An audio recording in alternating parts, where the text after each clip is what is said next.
Welcome to Untying Knots, Minds and Souls Untethered with Perry Clark.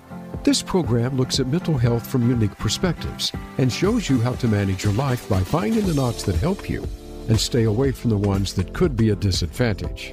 Now, here is your host, Perry Clark.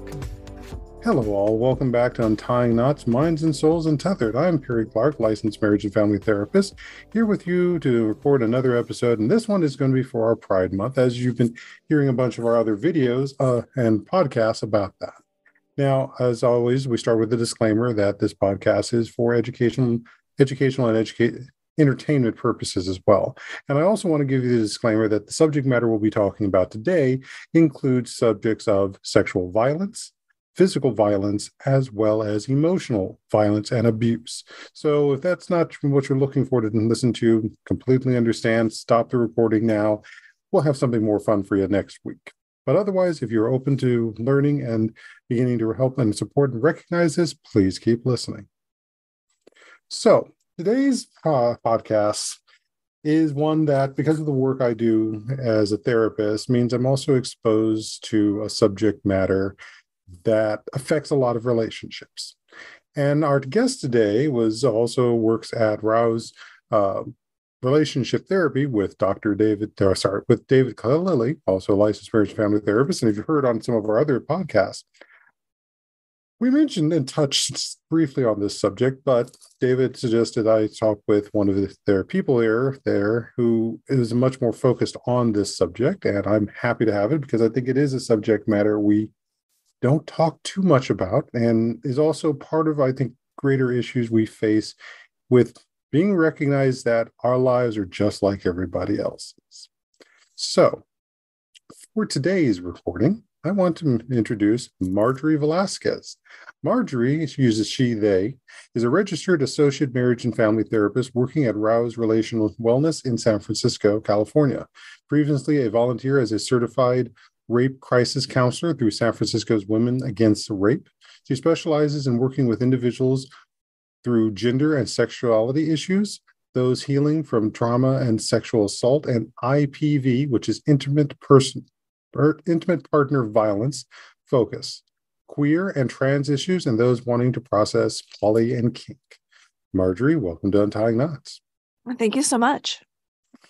Good. So as I start with all people is how did you get here? What brought you into all of this? Well, so as you mentioned, I did volunteer with San Francisco Women Against Rape a few different times in my 20s and 30s. And I was drawn into that work because I myself am a survivor of sexual assault and intimate partner violence. And actually, it was doing that volunteer work that brought me into therapy as a career. I was a teacher, actually, an elementary and middle school teacher for 10 years, and doing the volunteering sort of on the side. And got to a place where I just was not feeling as rewarded as I had previously as a teacher, and I really thought about my work doing peer counseling and medical advocacy at San Francisco Women Against Rape. And that really brought me into deciding to go and get my MFT master's. Very nice. Yeah. So if you have to be able to guess, folks, we're going to be talking about intimate partner violence here today. And this is a subject that we've touched on briefly in some of our other podcasts, but specifically here, and especially during this month of Pride, where there's also a lot of functions, a lot of events, and chance for people to be out, but also for people to be in contact with others and begin to be able to recognize and support those that are going through this situation. And as I said earlier, one of those things about that sort of gets into the standpoint of our relationships is relationships as a human endeavor, not merely as something that is particularly race or culturally tied, includes the issue of the boundaries of power and how it gets abused. So let's start with for those who aren't familiar with it, are more familiar with the idea of domestic violence, what is the difference between domestic violence and intimate partner violence? Well, actually, domestic violence is sort of an older term for intimate partner violence. They can be used interchangeably, but intimate partner violence is just more inclusive of the kinds of violence and abuse and control that can happen in relationships, not just domestic relationships, people that live together, but recognition of the fact that these kinds of things can happen, in relationships prior to living together. And so there's also this idea around domestic violence. There's this image, this sort of, traditionally, old school image of domestic violence being, like between a man and a woman who are living together, who are married. And generally speaking, the woman is the victim. And we know now that that's just not the case, that it really doesn't matter what your relationship structure is. It doesn't matter what gender your partner is. There can be violence in either direction. And so that's why I prefer to use intimate partner violence, even though it is sort of like a more newer term, because it is more inclusive of the different kinds of relationship structures and, the fact that somebody of any gender can be a perpetrator or a victim. Right, because I know when I've worked with some men who have been referred to me for domestic violence and so forth, and in many cases, these men have actually been the victims as opposed to the perpetrators, and they are so wrapped in the idea that they've got to be that they're struggling with us type of shame that they are in this situation and that they're being accused, equally to that standpoint that they need someone to believe them. And I've often framed it as a standpoint, if you look at from a same-sex relationship standpoint, yeah, there's a man who's a perpetrator, but that also means that there's a man who's the victim. Yeah, there's a woman who is the victim. That means there's a woman who is the perpetrator. Right. And how much that just so shifts that narrative about the idea that it is always men are the perpetrators and women are always the victims. Add to that, then what the other thing I think we get into is what you mentioned with the bringing up the newer name for it, is the aspect of those who deny the idea that beyond that traditional heterosexual man-female, male-female relationship, that there's a relationship, that there can be some sort of domestic existence that people can have. So denying that also denies the idea of intimate partner violence. Yeah, exactly. So let's go from here into talking about how do people begin to recognize, especially in a same gender or non-binary relationship, or even in the poly relationship. Yeah. Well, I mean, the good news is that there has been, a lot of studies on this topic, on what it means to actually be in a relationship where there is intimate partner violence. And I also want to name the fact that a lot of people get stuck on the fact that people often believe that perpetrators are doing so in a malicious way, which of course absolutely can happen. Somebody can be purposefully trying to bring down their partner or make their partner small, or, of course, doing violence onto someone with the purpose of hurting them. But there are also what I think of as more like toxic relationships, where people are just kind of acting out their patterns that maybe they saw as children, or, there's some sort of internal emotional irregulation happening and they have outbursts. But the important thing to note is that the effect is still the same. And so even if your partner doesn't mean to be abusive, the effect is still the same. And the effect is still for the person who is receiving the abuse to feel small and to feel trapped and honestly feel really confused, because this is someone that they love, someone that they've, wanted to be with, and they're, on the receiving end of some of these activities. So I just wanted to name that, because that's something that I have seen in my practice that I have clients who had no idea that what they were in was an abusive or intimate partner violence structure. So is there a part of that unawareness because of the, and I'm sure there's multiple reasons for it, but because of the aspect of lack of, let's say, media portrayal, lack of the idea that these things can exist outside of, quote unquote, again, the heterosexual idea of a relationship? What did you notice when those people who were surprised at the idea that they were in this situation?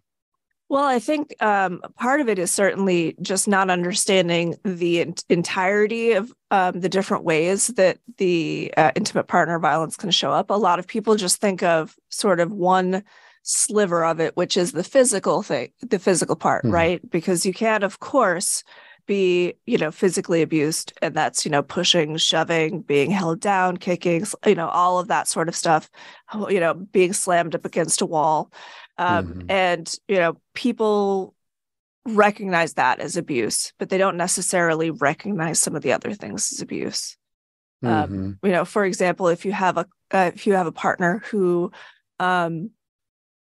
anytime that you have a fight or anytime that you try to leave, says that they're going to commit suicide or hurt themselves, that's also a form of intimate partner violence. And a lot of people don't recognize that. And that comes more into the emotional violence. Right, exactly. Yeah. And the emotional violence, of course, can be that I just spoke about. But there's also, like yelling, name calling. It can also racism, within a relationship. That's also part of the emotional abuse. Something that's been sort of zeitgeisty for the last few years is the concept of gaslighting. That is also emotional abuse.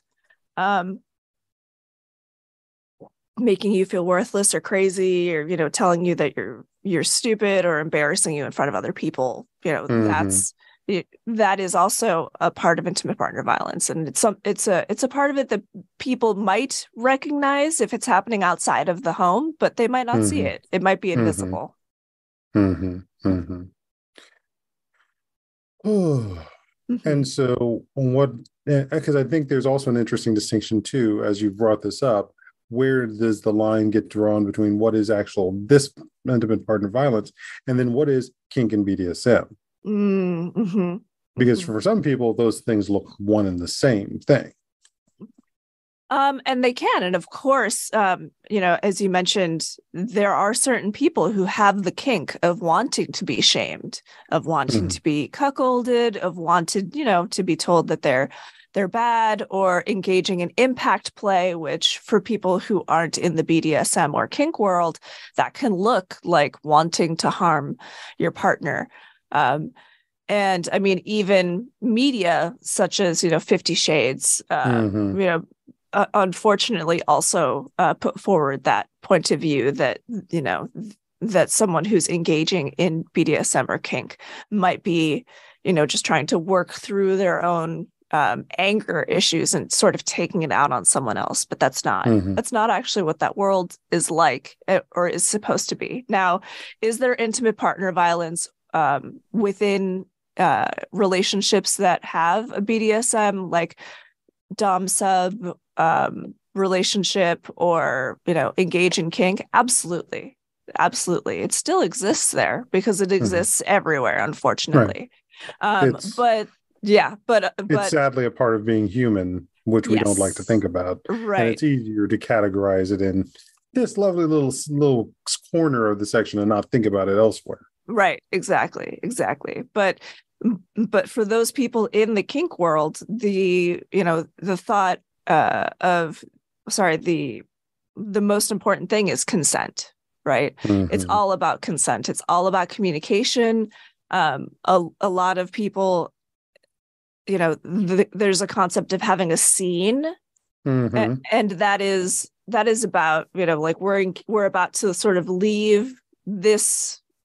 regular life, and we're going to step into sort of a land of make-believe where we can do the things that we've agreed that we want to do with each other. And whether that's, impact play, or there's so many things. So, I mean, we could do a whole podcast on all of that, but so I'm not going to get into it. Right. But I think you also hit something, a very key thing. There is an agreement for that. So there also becomes one of those lines where we can start seeing the distinction between BDSM play and intimate partner violence is, when did you guys have a discussion about this behavior being okay? When did you actually have that conversation that it's okay for you to throw me against the wall when you're upset? Right. When did you have a conversation about being okay to punch me in the face when the taxes aren't done, or that some part of dinner got burned, or that you're just having a fucked up bad day and you don't want to actually deal with it? You're taking it out on me physically, emotionally, and sexually. The absence of that is one of the biggest signs this is not kink and BDSM. Right. Exactly. And similar, and of course, in a scene, things can happen. Boundaries can get crossed accidentally. But the important thing is that afterwards, there is what's known as aftercare. And so there is, there are safe words, people stop, there's care taken, there's repair happening, mistakes and accidents do happen, of course. But there is, again, in the structure, something to be done about it, which is the aftercare part, and making sure that everybody feels good and taken care of. So let's then move into the aspect of what would be helpful for people to know from the side, one, of those who have perpetrated this, and then also from the side of what's useful for those who have been the victims of this. For sure. So I just want to speak. So for both people, for those who are perpetrators and for those who are victims, I think it's important to just name a few other ways that are considered intimate partner violence that we haven't touched on yet. And some of them are things that people will recognize, and some of them are like, no, I had no idea that was power and control in the relationship that is linked to intimate partner violence. Please do so. Because we've already talked about physical abuse and emotional abuse, but those are, again, just two parts of like many different ways that intimate partner violence can show up. There's also isolation, where the perpetrator is isolating their partner, right? Us versus the world, like, your family doesn't like me, don't talk to them. I don't like your friends, don't talk to them, right? So systematically removing somebody from their support system. There's also the economic abuse. So financial abuse, exactly. Lording your economic status over your partner, making them give you money, taking money away from you, making your partner buy you things. There's all sorts of stuff. There's also using social status. So believing that, as a perpetrator, believing that you're entitled to attain certain things based solely on your gender from your partner or your class from your partner. Making your partner make you food, deciding what activities you will do, and not letting your partner like have any say in what you're doing. And then, of course, there's sexual coercion. So, and from the victim's point of view, that would be having your, sexual past insulted, being called, bad sexual names, having bad things said about you and your body. So that's another one. There's also coercion and threats. So making or forcing your partner to do something against their will. And this is where, threatening to commit suicide or hurt yourself comes in as well. And then there's intimidation. So just kind of having the threat of violence, even if violence never actually happens.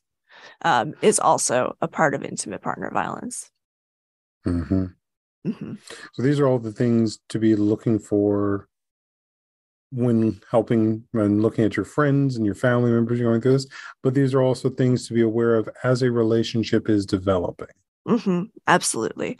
Because nobody ever starts a relationship with someone who is abusive right at the beginning. That's not how, somebody shows up as their best self. And it happens generally really slowly until the person who's being victimized, maybe doesn't have that support system, or has been, their partner has been chipping away at their sense of self so much that they just, they feel like they deserve it, like they can't do better. And they can't, see their way out of it, really. Yeah. And that's the one that takes time. It's rare that you're going to have that behavior shift right after, say, the honeymoon period. Yeah. And even then, once the honeymoon period's over with, it's going to be a more gradual. Absolutely. And it's also often cyclical too, right? There's the cycle of violence, which doesn't look the same for everyone. There's sort of there's the honeymoon period where everything's really good, and then it just starts to feel really tense, the sensation of walking on eggshells. And then there's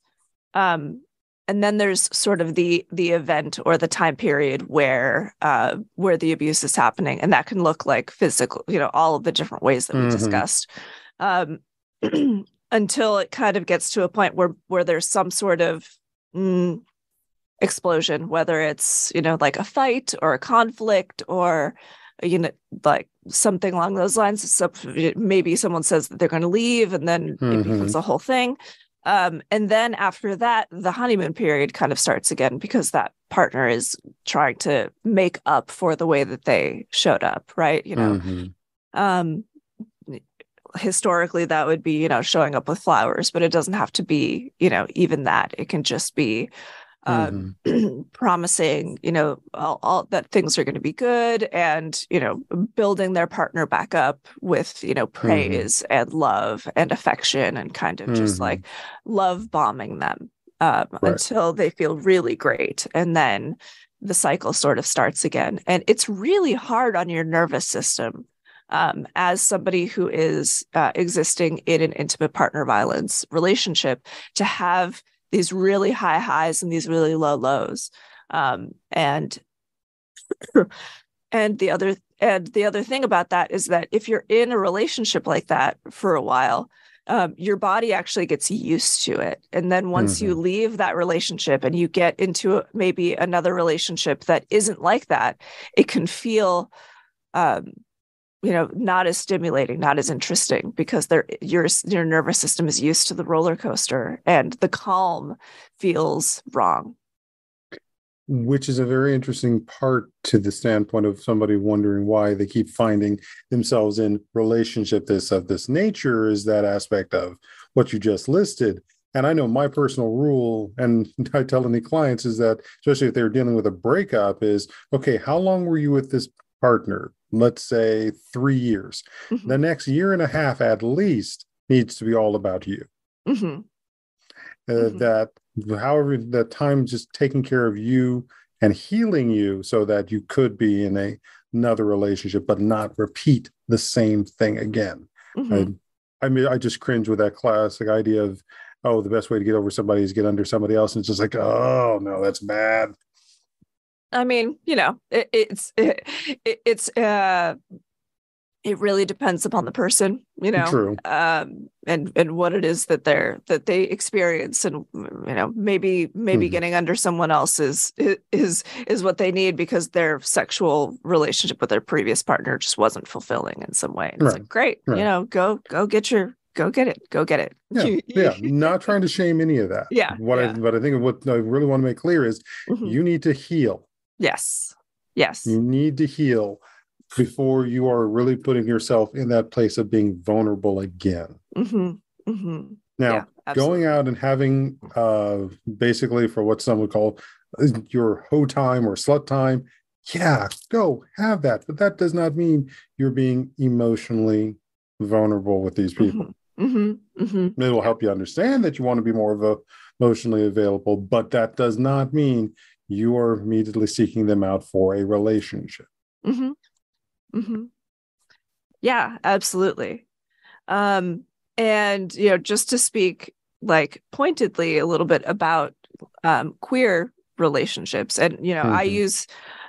I use queer as an umbrella term, mm-hmm. for all identities and that go against sort of normative beliefs. Mm-hmm. And the thing is that in intimate partner violence is a widespread issue, no matter what. According to the World Health Organization, mm-hmm. 1 in 3 women and 1 in 4 men have experienced either physical or sexual violence from an intimate partner in their lives, in their lifetime. Mm-hmm. But in addition to that, the CDC every few years does a report on intimate partner violence and violence in relationships, and they do one that is really heteronormative, and it comes out mm-hmm. Pretty regularly. The one that is pointedly about queer identities and how mm-hmm. violence shows up, unfortunately, takes a little longer. So the numbers that the CDC has on that are from 2010, which mm-hmm. feels like a whole different world. Mm-hmm. But what's interesting there is that so it was surveys where people self-reported what it was that their sexual orientation was, or their gender identity. And as far as sexual orientation, nearly 1 in 3 lesbian women, 1 in 2 bisexual women, and 1 in 4 heterosexual women has experienced at least one form of severe physical or violence from an intimate partner in their lifetime. Mm-hmm.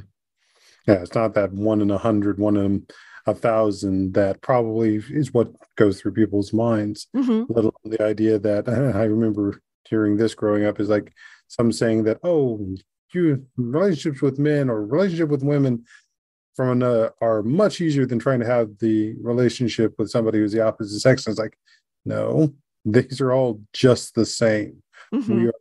The aspect of relationship doesn't matter who the sexual or genderal identity of the person is. This aspect is the interrelationship and this power change. Mm-hmm. And these numbers that you just shared show how much more prevalent it is. Mm-hmm. Yeah, absolutely. And of course, there's so many barriers to seeking help, right? Somebody who mm-hmm. Has been a victim of intimate partner violence often face barriers to seeking help, right? There's fear of retaliation, there's financial dependence on the perpetrator, there's the emotional attachment, right? Mm-hmm. You're with that person because you love them. It's hard to leave. Or there could be cultural, right? The intersectionality, there could be some cultural reasons that you don't want to leave, right? In some mm-hmm. cultures, it's harder to move away from a relationship. And also, one of the unique challenges in queer relationships, of course, adds that additional layer of fear around trying to ask for help because, the systems that exist, mm-hmm. They're hostile generally mm-hmm. towards queer people, and of course are systemically racist on top mm-hmm. of that. And so it can make it hard to find support. And while there are, according to the National Network to End Domestic Violence, there's around 2,000 domestic violence shelters in the States. Only a small fraction have programs that are designed specifically for lesbian survivors of intimate partner violence, and the number of services available to gay and bisexual men is even more limited. Mm-hmm. let alone also just men in general too. Yeah, that's true. So Yeah. as we move into the way from essentially women, we move towards the other possibilities. Those numbers get smaller. Yeah, of course. And let alone people who identify as non-binary or trans, like those spaces aren't built for that. A lot of times shelters are often segregated by like sex or gender, and it can be hard for people to feel safe in those spaces if you don't identify in those ways, if you're not cisgender. So I think that's a good place for us to take a break here and let all these things sink in for everybody. So stay tuned for our second half. I'm Perry Clark, licensed marriage and family therapist, here with Marjorie Vazquez, associate marriage and family therapist, here on Untying Knots, Minds and Souls Untethered. So we'll be back soon, folks.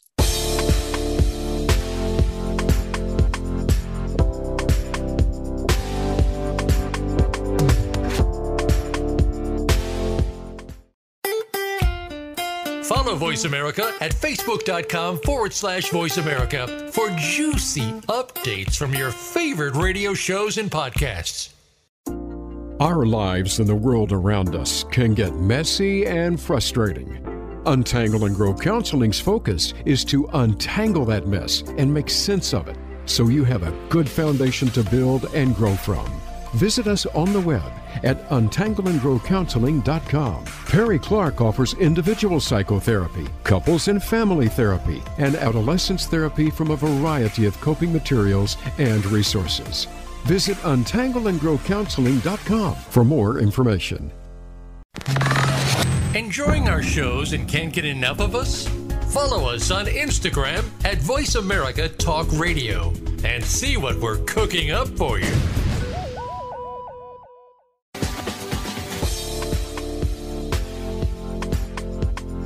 You are listening to Untying Knots, Minds and Souls Untethered. If you have a question or comment about our podcast, send an email to pclark@untyingnotspodcast.com. That's pclark@untyingnotspodcast.com. And now, back to the program. Hello, folks. Welcome back to Untying Knots, Minds and Souls Untethered. I'm Perry Clark, licensed marriage and family therapist, here with Marjorie Vazquez, associate marriage and family therapist. And we have been talking in our first half about intimate partner violence and being able to understand what it is, as opposed to the classic ideas around domestic violence. So in our second half, we're going to talk a bit more on this subject, and we're going to cover such subjects as both boundaries and also what are you looking for in relationships. Now, I think I inverted those, so let's start with the relationship side of this first, so that then you have an idea about what boundaries you're setting. Yeah, absolutely. So, of course, it can be difficult if you've experienced intimate partner violence, and it can be hard to know what to look for in a relationship, or what are the green flags, as people say these days. Or even if you're somebody who hasn't been in an intimate partner violence relationship, it can be useful to just kind of have some ideas of what a good, solid, supportive relationship can look like, or should look like. And so, the first thing to have in that relationship is respect, right? You should be listening to your partner non-judgmentally. You should be emotionally affirming and understanding and valuing their opinions, and you should get that back. There should also be trust and support, right? Supporting each other's goals in life, respecting the right to everybody to have their own feelings and friends and activities and opinions, right? You're two complete human beings, or if you're in a polycule or in a poly relationship, you're multiple complete human beings, right? And so you want to trust and support everybody that you're in a relationship with. There should be honesty and accountability. So accepting responsibility for yourself, acknowledging past use of violence if it exists, and admitting when you're wrong and communicating openly and truthfully. If you have children, being a responsible parent is actually like a really big important part of being in a relationship, right? Sharing parental responsibilities, being a positive, nonviolent role model for children, because in relationships where there are children and there is intimate partner violence, the effect isn't just on the people in the relationship, it's also on the children, and that can have long-lasting effects as well. There should be, did you want to ask something? Well, I think that's also one of those things to also consider too, as we're talking about with families, is the idea that, the situation might purely be between the two parents, but the kids are also, whether again, this is in a same gender relationship or not, the kids are also victims too, because they're having to watch, they're having to hear, they're having to experience this, and they don't have the same power structure to necessarily get the help and the support, or to say, no, we're not going to tolerate this anymore.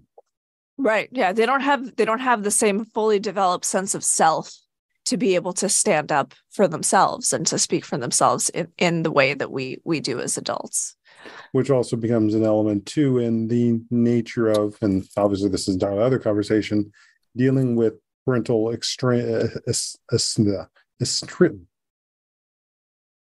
estrangement later on in life. Oh, yeah. As well. Because again, these things, just because it happened in childhood, doesn't mean it's not going to be with them for the rest of their lives. Absolutely. And can affect the relationship they will eventually have with said parent as well, or parents. Yeah. Yeah. Or their ability to have safe and good relationships themselves as they're older. So this is not a, shall we say, victimless crime, or only a focused crime. Yeah, absolutely. Absolutely. Yeah. And so some of the other things to look for in relationship is shared responsibility, economic partnership. And that, of course, doesn't mean that things have to be 50-50. In fact, it's about equity, right? Negotiation and fairness. So, seeking mutually satisfying resolutions to conflict and being accepting to changes and being willing to compromise. And compromise should never be a situation where they've walked away feeling like someone's won and someone's lost, right? It should be something that people work together through. Mutual gain, mutual loss. Right. Exactly. And then, of course, just existing in the space with non-threatening behavior, right? So talking and acting so that your partner feels safe and comfortable expressing themselves and doing things, right? Right. So these are all things that are in that checklist of what you're looking for when you're trying to have a relationship where you can be vulnerable. And it's all right if you're not feeling that with somebody. Because I think there's also that social pressure around, oh, you need to be in a relationship, or the quality of who you are is determined by who you're dating and all of that. And that in and of itself gets into a number of other life issues that can happen growing up. But again, I bring you back to how much of that was also tied to your childhood. And there's a very good reason why in our profession, we ask you about your childhood. Yeah, it's true. I definitely have clients who come in and they're like, I don't want to talk about my family or my upbringing. And I'm like, all right, we'll talk about what's happening right now. And eventually, it's like, oh, that pattern was set in your childhood, huh? I guess we'll talk about your childhood now. So let's go ahead and talk a bit more about the boundary factors. And one of the things I often have to teach clients is the idea that most people start off with a soft boundary and a hard boundary, and now they need to develop the middle boundary. Right. And that comes as a surprise for a bunch of people, especially once I can give them an illustration of what that is. But let's start with, what are boundaries? Yeah. What are boundaries? And it's interesting because people think of a boundary as sort of like a hard line that they have to communicate to someone else about the way that they're treated, or the way that they are, interacted with, or sometimes boundaries around the way that someone interacts with their children if they have children. And that's like, yes, that's a big important part. However, it is also useful to do work within yourself to recognize what your boundaries are.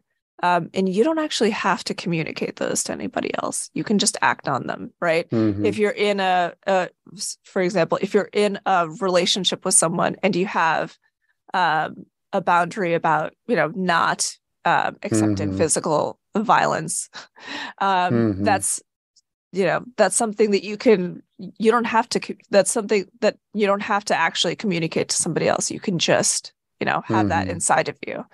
But if you are in a relationship with someone, it is often important to set boundaries, and to talk about the things that either things that you've experienced in the past that you won't tolerate anymore.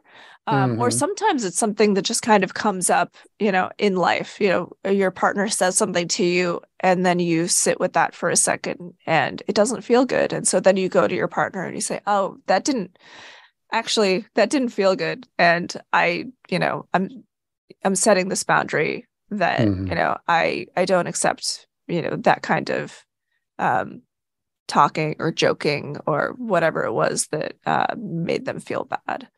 And then it can be a conversation, of course. And maybe it should be. Why is it that you feel the need to joke about me like that? Like, where is that coming from? That doesn't make me feel respected. Or, maybe it's something that feels like it triggered a childhood wound. And it, if you're with somebody that you are close with and you are vulnerable with, it's often good to communicate that. Like, oh, that really reminds me of what my dad did when I was younger. And I just am really sensitive to that. So I really need your support in not sort of stroking that old wound. And then your partner understands it. So this, I think, brings up a very key and distinction too about the use of the word boundaries. We can also keep in mind that how we're communicating what these needs are not also being used as another form of the power and control. Absolutely. Yeah, exactly. The word itself is not, the word in its meaning that's being used is not being basically itself abused. Yeah, exactly. Yeah. Right, exactly. Because it's not stopping somebody else from doing the thing. Because you're not trying to control the way that they are as a human being. It's more, when you do this, it makes me feel this way. So, I need my sense of self to be respected. Like, it's not about the things that you can do. It's about the way that I feel and what I need. And the boundaries, on 9 times in 10, more about you and how you're behaving, how you're treating yourself. Yes. As opposed to, and I say this because it's just something that I encountered with persons who shall not be named. They clearly stated who and what they wanted to do and what aspects of it was. And I admit that at the time I said yes to that, but it's just like, as I continued to sit with it and continued to watch them and so forth, I realized, oh, they're using this boundary as a way to justify their bad behavior. But calling it a boundary, and that aspect, I was like, okay, you want to do all the things, fine. Guess what? My boundary means what you were asking for is no longer acceptable around me. So don't be surprised that I'm now cutting you off. Right. Because that's me taking care of me. Right. Exactly. Yeah. But that's actually an important thing to note, is that sometimes, the way that one person is against who you are, and that just means that that relationship can't work.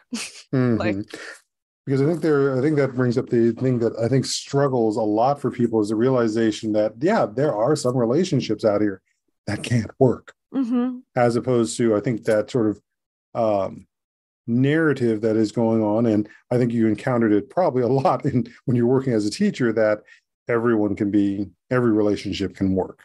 Right. Yeah. Like, all you need is love, right? Is the and the truth is no. like you can really love someone, and that it's just not a good fit for one reason or another, whether it's your life goals aren't in alignment or your values aren't in alignment. Those are really important things, and just loving someone doesn't erase the need for those things to be in alignment.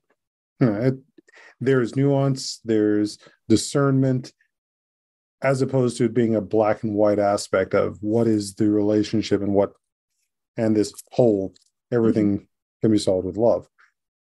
And we don't want to say that love isn't something that we need as a component of this. Right. It's a part, but not the whole thing. Yeah, and absolutely.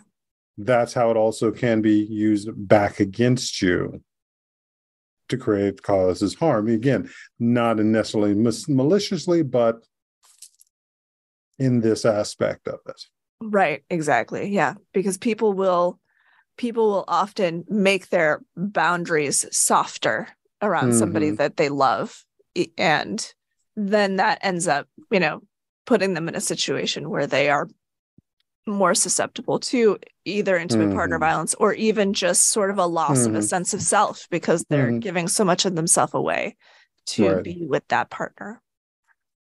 It's kind of the difference between blind love and informed love. And I like to operate much more, and I try to encourage that also with my clients, to operate from the informed place as opposed to the blind place.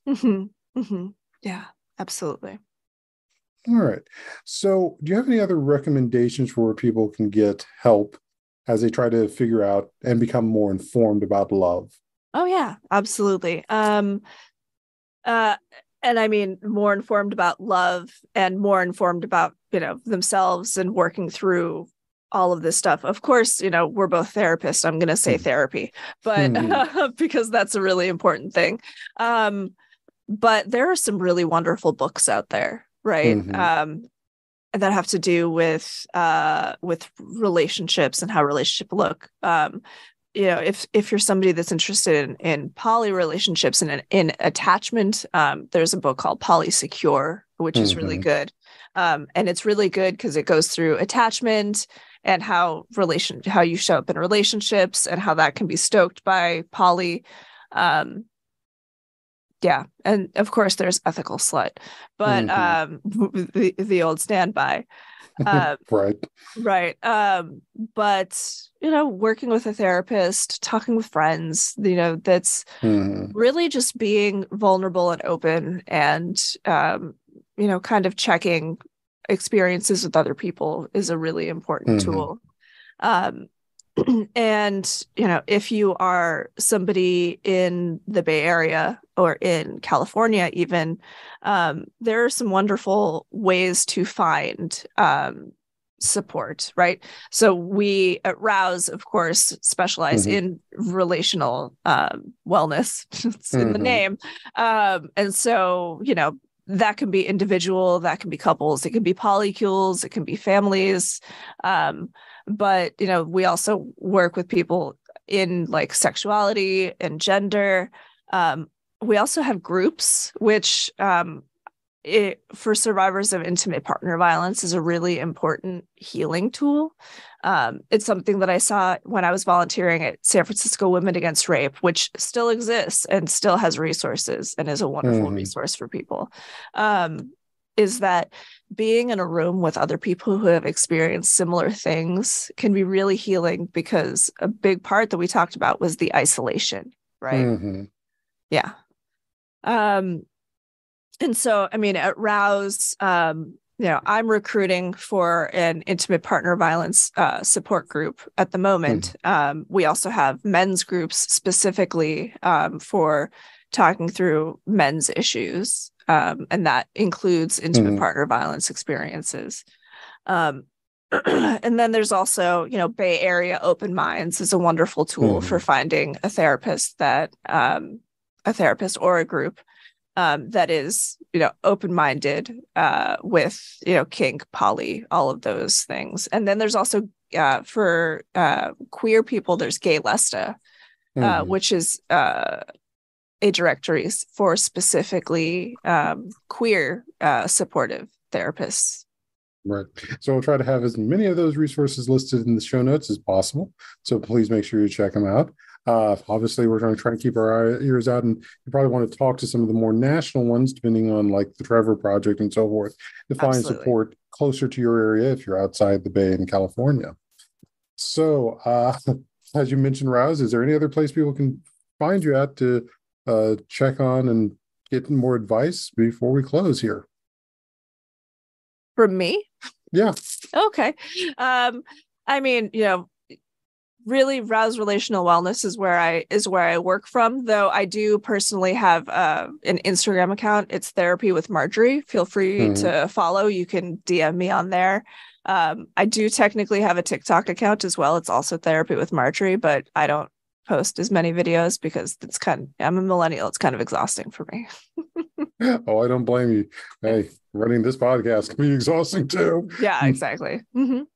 All righty. Well, I want to thank you for being here and sharing for this Pride Month and just doing this work as well, because I know we don't always often get the thank yous that we with all of this. Yeah, absolutely. Thank you. All right. So check in for our next episode, which, because this is Pride Month, we're coming out weekly as opposed to bi-weekly as we normally do. And I hope you have a good Pride and have a wise Pride with this new information as you go forward and get your healing. So we'll be back later, folks.